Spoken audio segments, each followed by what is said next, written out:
नमस्कार, बहुत बहुत स्वागत है आप सबका। मैं पुनीत पाठक हूं और आज आपके लिए एक खास प्रस्तुति लेकर आए। दरअसल अभी अभी आप सबने नगर सरकार को लेकर 11 तारीख को मंगलवार के दिन वोटिंग की और इस वोटिंग में कौन आगे निकला, कौन पीछे रह गया, इस बात को लेकर खबरें आई। कितना वोट प्रतिशत रहा और ये वोट प्रतिशत किसके पाले में गया, इसको लेकर लोगों में जिज्ञासा है। इसे लेकर IBC 24 ने एक सर्वे करवाया जिसे आप एग्जिट पोल्स के रुझानों में हमारे साथ में देख भी चुके हैं, लेकिन यह दिलचस्पी लोगों के साथ में बढ़ती रही है और अभी भी है कि 15 तारीख को जो नतीजे आएंगे, 15 फरवरी शनिवार को जब डिक्लेयर होंगे तो कौन सी पार्टी कितने निगमों पर काबिज हो रही है और कहां कौन आगे रह गया, इसके क्या कारण हैं, किन फैक्टर्स ने यह काम किया है, इस पर भी एनालिसिस का दौर जारी। कुछ आरोप भी लगे हैं, उनके जवाब, उनकी सफाई भी आई। तो IBC 24 आपके लिए एक्सक्लूसिव लेकर आया है उस पूरे सर्वे के दौरान निकली कुछ ऐसी खास डिटेल जो सिर्फ आप IBC 24 पर पाएंगे। ऐसी कौन सी वजह रही जिन वजहों ने भारतीय जनता पार्टी और कांग्रेस पार्टी के मेयर कैंडिडेट को और उनके पार्षद कैंडिडेट्स को आगे रखा है या पीछे किया है, इस पर बात होगी। और फाइनली कितने प्रतिशत जनता उनके पक्ष में खड़ी नजर आ रही है, यानी किसकी नगर सरकार कहां बन रही है, यह IBC 24 आपको आज तस्वीर दिखाने का प्रयास करेगा। हालांकि ये लोगों से ऑनलाइन लिए गए सर्वे में उनकी राय, ऑफलाइन की गई बातचीत, मतदाता जो बाहर निकल रहे थे उनका अभिमत और एक्सपर्ट की राय को मिलाकर बनाया गया एक एग्जिट पोल का रुझान है, जिसको हमने IBC 24 पर दिखाया और आज आपको एक बार फिर क्लैरिटी के साथ में बता रहे हैं। चलिए एक एक करके आपको 10 निगम, कुल 14 निगम हैं प्रदेश में, लेकिन 10 के ऊपर चुनाव हुए।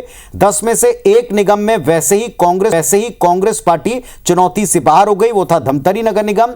लेकिन बाकी के निगमों में और धमतरी में किसके पक्ष में मतदान का प्रतिशत जाता दिख रहा है, यह हम आपको बताएंगे। शुरुआत हम करते हैं उस हिस्से से, उस दक्षिणी बस्तर के हिस्से से जिसमें माना जा रहा था कि चुनौती अब की बार दोनों दलों के लिए सबसे ज्यादा है। ठीक समझ रहे हैं आप। सबसे पहले बात जगदलपुर नगर निगम की, तो आप जरा देखिएगा जगदलपुर नगर निगम में स्थिति क्या है। जगदलपुर नगर निगम में 2 कैंडिडेट आपके सामने उतारे गए। भारतीय जनता पार्टी ने संजय पांडे के ऊपर अपना दांव खेला और एक युवा, तेज तर्रार, लगनशील व्यक्ति को यहां आगे किया। तो उनके सामने कांग्रेस पार्टी ने अपने पदाधिकारी मलकीत सिंह गैदू को, जो जनता के बीच में अच्छा जनसंपर्क रखते हैं, वहां की समस्याओं को समझते हैं, उन्हें उतारा। संजय पांडे अखिल भारतीय विद्यार्थी परिषद से राजनीति में आए, 3 बार ABVP के प्रदेश उपाध्यक्ष रहे, 2004 से 4 बार के पार्षद हैं, मतलब इनको अच्छी तरह से तजुर्बा है। 2 बार MIC मेंबर हैं और 2 बार निगम नेता प्रतिपक्ष के तौर पर काम कर चुके हैं। तो बीजेपी ने उनके अनुभव को अब की बार यूज करने का प्रयास किया और यह पूरी तरह फलीभूत होता नजर आ रहा है। क्यों? क्योंकि जगदलपुर में आपने किन्हें अपना वोट दिया है, इसमें जो रुझान मिले हमें वो संजय पांडे के तौर पर 68.4% वोट संजय पांडे को मिलते दिखाई पड़ रहे हैं, जबकि उनसे आधे प्रतिशत तकरीबन मलकीत सिंह गैदू को मिलते नजर आए 31.6। तो जगदलपुर की बाजी भारतीय जनता पार्टी जीत सकती है, यह नजर आया रुझानों में, यह नजर आया एग्जिट पोल में आप ही के द्वारा दी गई राय से। तो यह स्थिति आपने देखी जगदलपुर की। अब आप देखें ऊर्जाधानी कोरबा में देखें 2 महिला फेस आपके बीच में मेयर कैंडिडेट के तौर पर उतारे गए। संजू राजपूत और उषा तिवारी के बीच में मुकाबला हुआ। कोरबा में भारतीय जनता पार्टी ने संजू राजपूत को आगे किया और दूसरी तरफ उषा तिवारी भारतीय जनता पार्टी के संजू राजपूत के मुकाबले कांग्रेस की तरफ से उतारी गई। वोट प्रतिशत आप देखें, एक बड़ा ह्यूज एक गैप दिखाई पड़ा, फासला दिखाई पड़ा। संजू राजपूत को 73.2% वोट मिले हैं जो सर्वे किया गया उसमें, जबकि 17.1% जनता ही उषा तिवारी के पक्ष में खड़ी हुई नजर आई। आपको बता दें कि संजू देवी राजपूत कोरबा नगर निगम में भाजपा की महिला कैंडिडेट, जिनको 73.2% वोट मिले हैं, वो भाजपा महिला मोर्चा से जुड़ी रही हैं, पार्षद रही हैं। पूर्वांचल समाज यहां बड़ा दखल रखता है, तो पूर्वांचल समाज से आपका अच्छा खासा ताल्लुक रहा है और बीजेपी की बड़ी एक्टिव नेत्री रही। दूसरी तरफ उषा तिवारी को आप देखें, उषा तिवारी उम्र में इनसे ज्यादा हैं, प्रदेश कांग्रेस कमेटी की संयुक्त महामंत्री रही हैं, पूर्व में 2 बार कांग्रेस कमेटी की शहर अध्यक्ष रही हैं, जिला कांग्रेस कमेटी ग्रामीण की अध्यक्ष रही हैं और कांग्रेस की एक्टिव मेंबर हैं, लेकिन वे बहुत पीछे रह गई। तो क्या प्रचार में कमी थी या बीजेपी ने जम के मुकाबला किया था? यह बड़ा दिलचस्प होगा देखना कोरबा में जब आप इसका एनालिसिस करेंगे। और हमारे साथ इस वक्त विश्लेषक के तौर के ऊपर इस पूरे चुनाव में जिन्होंने सारे उतार चढ़ाव को देखा है, प्रत्याशियों को देखा, प्रचार को देखा, उचित शर्मा जी जुड़ गए। उचित शर्मा जी को नमस्कार, मेरा स्वागत है आपका IBC 24 पर। उचित जी, एक सर्वे IBC 24 ने करवाया और ये संभवतः पहला एग्जिट पोल जिसके रुझान ने दर्शकों को दिखाए थे ठीक उसी दिन जिस दिन वोटिंग पूरी हुई। इसमें सबसे पहले जगदलपुर की स्थिति आप देखें। जगदलपुर में 68.4 बीजेपी के जो कैंडिडेट हैं संजय पांडे उनको मिलता दिख रहा है और मलकीत सिंह गैदू 31.6% वोट उनको मिलते दिखाई पड़ रहे हैं। एक बड़ा गैप है, एक तकरीबन 70 के आसपास, दूसरे 31-32% के बीच में। बड़े बड़े मुद्दे अगर आप देखें तो अधूरा डेवलपमेंट, जो डेवलपमेंट हुआ उसमें हुआ भ्रष्टाचार, इसे कारण बताया। वहां एक पत्रकार की हत्या से बना माहौल और उसमें इन्वॉल्वमेंट जिन लोगों का था उस पर आरोप प्रत्यारोप चले। आप क्या मानते हैं, ये जो स्थिति हम जगदलपुर में देख रहे हैं ये फैक्ट्स के कितने करीब है और क्या रीजन होंगे इसके? एक छोटा सा कमेंट। पुनीत जी देखिए, जिस तरीके से आप कह रहे हैं कि लोकल इफेक्ट जो करते हैं, मुद्दे इफेक्ट करते हैं, मैं कहूंगा कि उनका परसेंटेज बहुत मामूली और 30% के आसपास रहता है। हाँ। 70% जो चीजें हैं वो केंद्र से या मतलब राजधानी से या उनकी जो बड़ी पार्टी विधानसभा से ही फाइनल हो जाता है कि राज्य में सरकार किसकी है।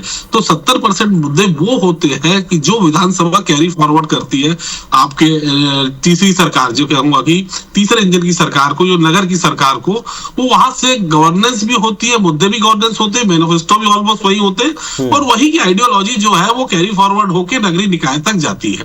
आप देखिए कि जिस तरीके से आप कह रहे थे कि वो संजय पांडे को लेके, तो संजय पांडे बहुत महीन और बहुत सौम्य नेचर के हैं। जो उनकी जितनी भी लोकप्रियता है वो 4 बार के लगभग पार्षद रहे हैं, ABVP से लंबे समय से जुड़े रहे, तो उनकी जो मैदानी पकड़ है वो पहले ही तय कर देती है कि सामने वाले से उनका मुकाबला कैसा होगा। मैं बिल्कुल इत्तेफाक रखता हूं कि आपके जो सर्वे आए हैं उसमें मैं कहूंगा कि सबसे बेहतरीन सर्वे जो आपने, हालांकि तमाम सर्वे आपने बहुत क्लोज फाइट भी कई आपने दिए हैं और कई लंबा गैप भी आपने दिया है, वो लंबा गैप वास्तविकता में देखा भी जा रहा है। आप जब भी वहां की जनता से बात करें या उनसे संवाद करें या आप अपनी जांच पड़ताल भी आप लोग जैसे लोग कई लोग करते हैं या वहां के पत्रकारों से भी जब बात करते हैं, तो ये जो मार्जिनल मार्जिन की छोड़ के जो ह्यूज मार्जिन आप दिखा रहे हैं वो इत्तेफाक रखती है जनता और पत्रकारों से इत्तेफाक रखते हैं। कोरबा का भी हम दिखा रहे हैं उचित जी, हम कोरबा का भी दिखा रहे हैं। मैं चाहूंगा उस पर भी आप कमेंट रखें क्योंकि सबसे बड़ा मार्जिन यही दिख रहा। एक तरफ 73.2 बीजेपी मेयर कैंडिडेट के पक्ष में और 17.1 कांग्रेस की उषा तिवारी जी के पक्ष में दिख रहा है। एक सबसे बड़ा गैप। हालांकि इस पर कांग्रेस के लोग उस दिन सहमत नहीं दिख रहे थे, लेकिन अब जो रिपोर्ट्स हैं वो ये बताती हैं कि इस तरह का गैप हो सकता है। बिल्कुल, वहां पे बहुत सारे एक्सपेरिमेंट किए हैं कांग्रेस ने। मैं कहूंगा कि पिछली गवर्नमेंट में कोरबा एक पावर सेंटर था, एक दुर्ग पावर सेंटर रहा है। तो जो आप, हालांकि दुर्ग की उतनी इस नगरीय निकाय चुनाव में पूरी बात नहीं हो पा रही है जो पावर सेंटर पिछली बार रहे हैं, लेकिन वही कोरबा में जो जितने सारे एक्सपेरिमेंट हुए हैं, जितने ज्यादा इंटरनल पॉलिटिक्स कांग्रेस की वहां हुई है, उसका खामियाजा भुगतना पड़ रहा है कांग्रेस को। कांग्रेस वहां एकजुट एक राय में नहीं है। वहां तो जो संदेश भी आ रहे हैं कि जितने कोरबा में वार्ड है उतने ही पार्टियों के अंदर अपने गुट है, खास करके विपक्ष में, सत्ताधारी पक्ष में तो उतना वो सवाल नहीं उठता, एक लंबा अनुभव है उनको, लेकिन जो विपक्ष में जो है उसमें काफी यूज और छोटे छोटे कस्बों में, मैं कहूँ राजनीतिक कस्बों में बटी हुई कोरबा संगठन की पार्टी आपको दिखती है। वहीं पे जैसे कि आपके पुराने जो मिनिस्टर थे, राजस्व मिनिस्टर जो थे अग्रवाल जी, उनको लेके अपने गुट है, लोकल लोगों को अपने गुट। आप बहुत बड़ी बात बोल रहे हैं उचित जी, आप बहुत बड़ी बात कह रहे हैं कि अगर वार्डों के अंदर की पॉलिटिक्स आपको हैम्पर करने लग जाए तो फिर वार्ड तो आप हारेंगे और आपका मेयर कैंडिडेट भला कैसे पीछे होगा, क्योंकि ये ऐसे चुनाव थे जिसमें एक साथ आप लोगों को 2 बटन दबाने थे, मतलब जनता को 2 बटन दबाने थे, 2 अलग अलग कलर के पट्टियों में आपने बटन इनके दबाए, लेकिन अगर आपस में आप उलझे हुए हैं और ये प्रॉब्लम एक तरह से यूनिवर्सल समस्या कांग्रेस पार्टी की बन गई है, चाहे आप दिल्ली में देख लें, चाहे आप विधानसभा चुनाव में यहां देख लें, चाहे अब आप वार्डों में देख लें, स्थानीय स्तर के ऊपर देख लें, कि एक तरफ पूरी फोर्स जुट जाती है और दूसरी तरफ हम पता लगाते रह जाते हैं कि कौन लीडर है, कौन किसका गुट है। थोड़ा सा आगे बढ़ेंगे क्योंकि हमको सारी चीजों का एनालिसिस करना है। दो और हम शहर दिखा देते हैं, फिर मैं उचित जी से उनकी राय उस पर, एक्सपर्ट कमेंट उस पर लूंगा। हमारे साथ एनालिस्ट के तौर पर उचित जी जुड़े हुए। लेकिन अब आप देखें रायगढ़ में मुकाबला, रायगढ़ में जीवर्धन चौहान, इनका मुकाबला जानकी काटजू के साथ में रहा है। जीवर्धन चौहान सबसे ज्यादा फेमस हुए जब उनके साथ ओपी चौधरी जैसे कद्दावर फेस कैबिनेट मिनिस्टर नजर आए। उनका प्रोफेशन, उनका अंदाज, उनका एक देसीपन, ये लोगों के बीच में रखा गया। लेकिन वो प्रदेश महामंत्री हैं, अनुसूचित जाति मोर्चा के, जिला भाजपा कार्य समिति के सदस्य हैं। 2004-05 में भारतीय जनता युवा मोर्चा नगर मंत्री रहे और 2010 में एल्डरमैन रहे। यानी एक्सपीरियंस भी है, सादगी का भी इनका प्रचार हुआ, इनकी सहजता का भी जिक्र हुआ। सामने जानकी काटजू है, उम्मीदवार अच्छा उतारने का दावा किया था। ये 2020 में रायगढ़ नगर निगम की महापौर भी रही हैं, निगम की पहली महिला मेयर रही हैं, सफल कार्यकाल। लेकिन दूसरी बार जब पार्टी ने भरोसा जताया तो देखें आप, वे काफी पिछड़ती नजर आई। जीवर्धन चौहान 63.8% वोट लेते दिख रहे हैं और जानकी काटजू 30.5% वोट। ये एग्जिट पोल्स के रुझान कहते हैं। ये रायगढ़ की तस्वीर, इस पर हम आएंगे, क्या इसकी वजह। अब हम आपको एक जो दिखा रहे हैं कि जीवर्धन चौहान के तौर पर मेयर और ये शहर सरकार बीजेपी के पक्ष में जाती दिख रही। एक दूसरी स्थिति आप जरा देखिए अब चिरमिरी की। चिरमिरी बहुत ज्यादा फेमस हुआ क्योंकि यहां कांग्रेस पार्टी ने एक पूर्व विधायक को उतार दिया, डॉक्टर विनय जायसवाल। राम नरेश राय से उनका मुकाबला दिखाई पड़ा है और डॉक्टर विनय जायसवाल ने पूरा एग्रेसिव प्रचार किया। राम नरेश राय के पक्ष में पार्टी खड़ी नजर आई, कैंडिडेट के साथ में पूरा वो फोर्स दिखाई पड़ा जो बीजेपी का चुनावी मैनेजमेंट कह सकते हैं। लेकिन यहां से कांग्रेस को एक अच्छी खबर मिली। बड़ी बात यह कि आंकड़े अपडेट हुए हैं लास्ट मोमेंट तक।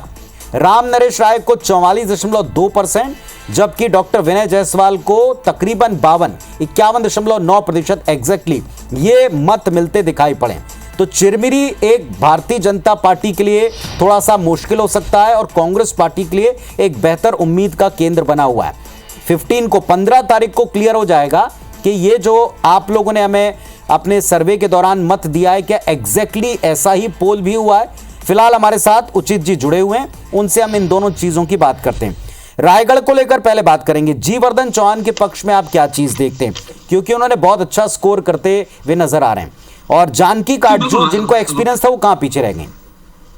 देखिए, इसमें मैं कहूंगा कि जो रायगढ़ के आप जो एग्जिट पोल दिखा रहे हैं, मैं इस पे थोड़ा सा क्लोज फाइट के रूप में देख सकता हूँ। जानकी काटजू भी पुरानी राजनीतिक है, पुराने एक लेगेसी है उनकी अपनी काम करने की, उनके अपने जान पहचान है, उनकी अपनी लोगों की, उन्होंने वार्ड घूमे हैं, उनकी अपनी एक लोकप्रियता है, पार्टी के अलावा अपनी एक लोकप्रियता है। और रायगढ़ में मैं कहूंगा कि जितना दिखाया जाता है, जितना कि भारतीय जनता पार्टी दिखाती है, ओपी चौधरी जी घूमते हैं, ओपी चौधरी जी की अपनी लोकप्रियता जितनी बताई जाती है सोशल मीडिया में, मैं उतनी मानता नहीं हूँ। हकीकत ये है कि जयवर्धन जी है, वो भी निगम से जुड़े रहे हैं, उनके अपने संबंध बहुत अच्छे हैं, लेकिन गैप है, ये मान सकते हैं। वो भी सत्ता दल का फेवर में है, सत्ता दल के उनको एडवांटेज मैं कहूंगा कि मिल सकता है, लेकिन इतना गैप नहीं है कि केवल ओपी चौधरी अकेले मिलके उनको, जीवर्धन चौहान को अपना चुनाव जिता दे। हाँ, क्लोज फाइट हो सकती है क्योंकि वो अनजान, जानकी काटजू अनजान चेहरा नहीं है, महिला है, उनकी समाज में अपनी अच्छी पैठ है, पुराने का वो सेवक रही है उन्होंने। तो आपकी बात का निचोड़ मैं ऐसे निकाल सकता हूं कि यहाँ फाइट आप थोड़ी सी और टाइट पाते हैं। आपको लग रहा है कि जानकी काटजू ने और ज्यादा मुकाबले में रखा, लेकिन आप 33% का जो गैप बता रहे हैं, मैं उसको 13% से ऊपर वो कहूंगा कि ठीक है, ये गैप ऊपर नीचे हो सकता, लेकिन क्या बीजेपी आगे निकल जाएगी? एक बात, क्योंकि उनके साथ पूरा संगठन था। बिल्कुल अपर एंड में जयवर्धन चौहान जी है, नो डाउट। उनकी जो जमीनी एक आम कार्यकर्ता और आम आदमी को उन्होंने वहां टिकट दिया है, कोई वीआईपी नहीं है, वो बहुत सामान्य कार्यकर्ता है, उसको उन्होंने टिकट दिया है। इसका एडवांटेज और सत्ता दल का एडवांटेज, भारतीय जनता पार्टी के अपने संगठन का एडवांटेज जयवर्धन चौहान को मिले। ठीक बात है, लेकिन अब दूसरी जगह चिरमिरी पर आ जाइए। डॉक्टर विनय जायसवाल यहाँ 52 वोट के साथ में, 52 वोट परसेंटेज के साथ में आगे दिख रहे हैं।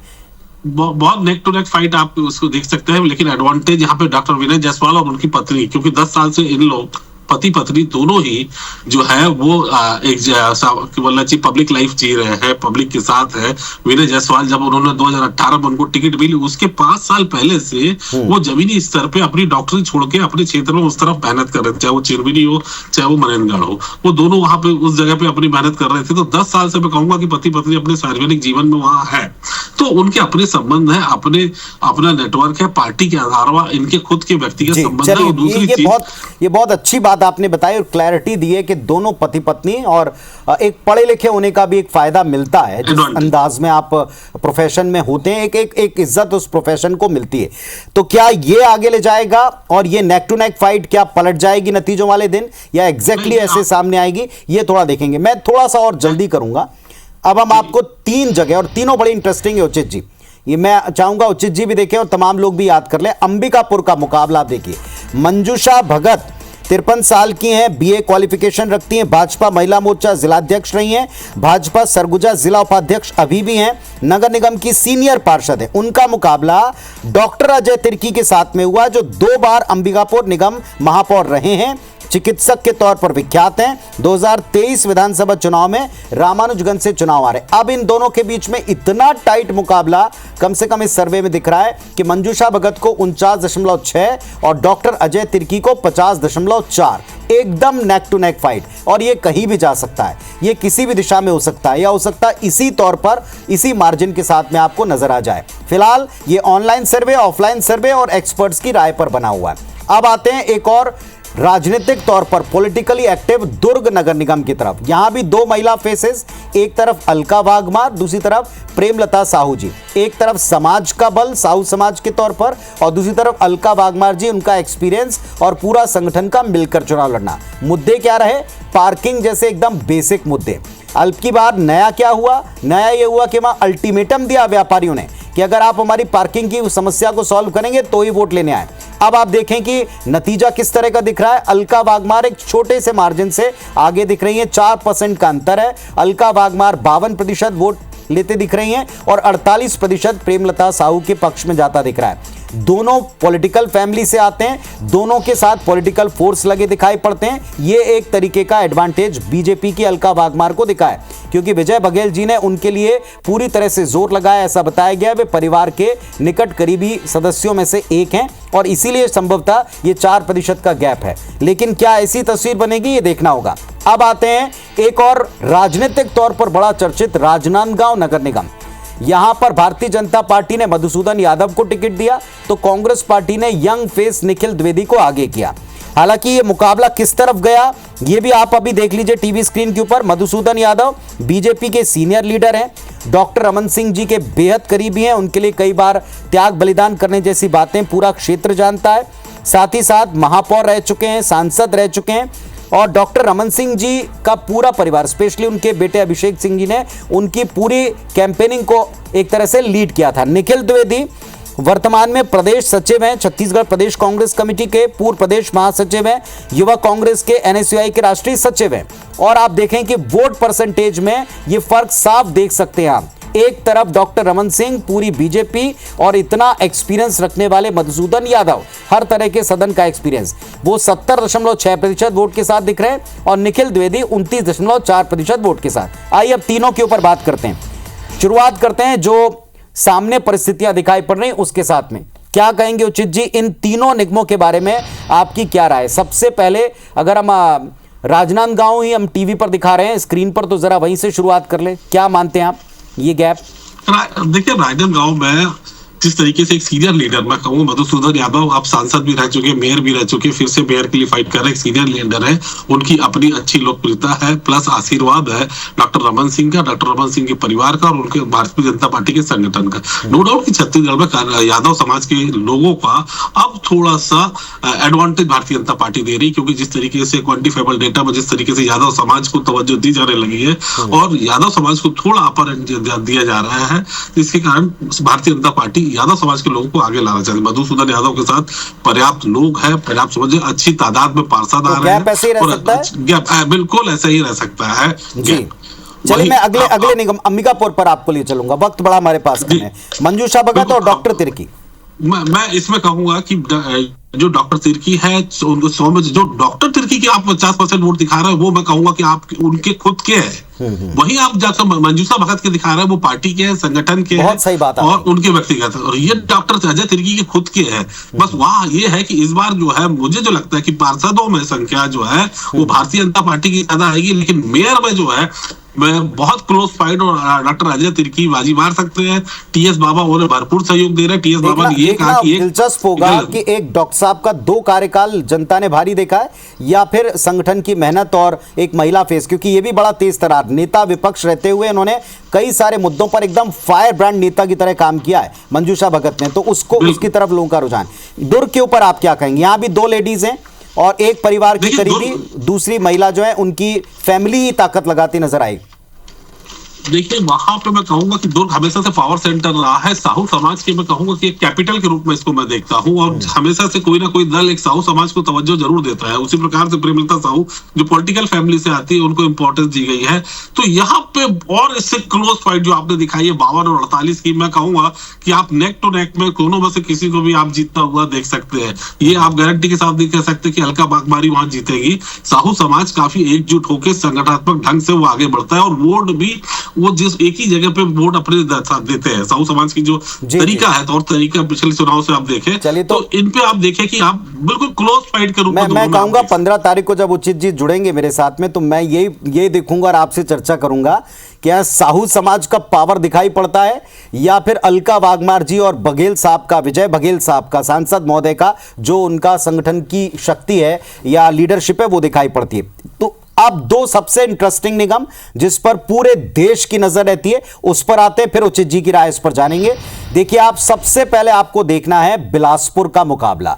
बिलासपुर में पूजा विधानी और प्रमोद नायक जी के बीच में फाइट हुई। भारतीय जनता पार्टी ने पूजा विधानी को आगे किया। उनका एक्सपीरियंस, साफ सुथरी बेदाग छवि, एक तेज तरार नेत्री, लेकिन साथ ही साथ उनके सर्टिफिकेट को लेकर कांग्रेस ने माहौल बनाया कि ओबीसी सर्टिफिकेट पर विवाद है, इसमें लास्ट मोमेंट तक चीजें चलती रहीं। ये जो नगर निगम के नेता प्रतिपक्ष अशोक विधानी जी उनके परिवार से आती है, पत्नी है उनकी। 1996 से बीजेपी के एक्टिव मेंबर हैं। 98 में पहली बार पार्षद चुनी गई, 2 बार प्रदेश महामंत्री रही हैं, महिला मोर्चा प्रदेश अध्यक्ष हैं। इधर अगर आप प्रमोद नायक जी को देखें, कांग्रेस में एक्टिव हैं और साथ ही साथ एक बहुत ही कामयाब उद्योगपति के तौर पर भी है, और कुर्मी चेतना मंच प्रदेश उपाध्यक्ष रहे, प्रदेश युवा कांग्रेस में पिछड़ा वर्ग प्रकोष्ठ के अध्यक्ष रहे, भूपेश बघेल के करीबी माने जाते हैं, और डॉक्टर किरणमयी नायक के बड़ी क्लोज रिलेटिव है, रिश्तेदार हैं, उनके देवर हैं, और बड़ी मेहनत इन्होंने की। और देखिए आप ये फाइट में दिख रहा है, पूजा विधानी 48.6 और प्रमोद नायक 47.1, तो एक one of the close fight अगर हम देखें 10 सीटों में से तो ये बिलासपुर में नजर आती है, और थोड़े से मार्जिन से बीजेपी अपर हैंड लेती हुई पूजा विधानी मेयर बनती हुई दिखाई पड़ रही सर्वे में। इसके बाद आप देखें सबसे दिलचस्प रोचक बड़ा मुकाबला रायपुर का। यहां भी 2 महिला फेसेस, एक तरफ मीनल चौबे जी, दूसरी तरफ दीप्ति प्रमोद दुबे।